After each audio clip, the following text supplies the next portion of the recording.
dini hari tadi. Ada satu warga yang dilaporkan terkena anak panah dan dilarikan ke rumah sakit. Juga di depan si Kancu. Iya,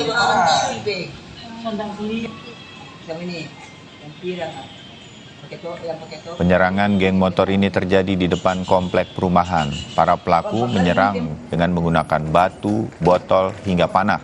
Tidak lama kemudian, polisi berhasil meringkus 3 orang pelaku. Polisi kemudian menyisir lokasi dan menemukan barang-barang bukti berupa anak panah di lokasi kejadian.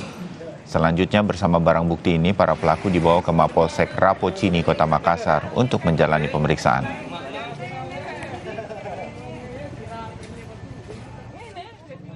Naik apa itu? Naik motor.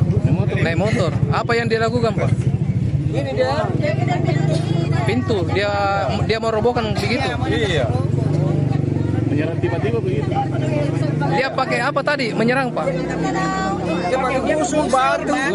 Itu botol apa dipakai? Ada yang sempat kena atau bagaimana? Ada.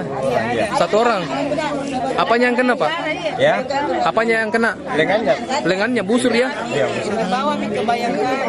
Oh, di Bayangkara di rumah sakit. Kejadian Yang keberapa kali? atau Berapa kali, Pak? memang ada? Oh, itu dibikin pintu. Iya. Kalau mau maafin sebelumnya ada. Karena dia akses jalannya di sini, Pak.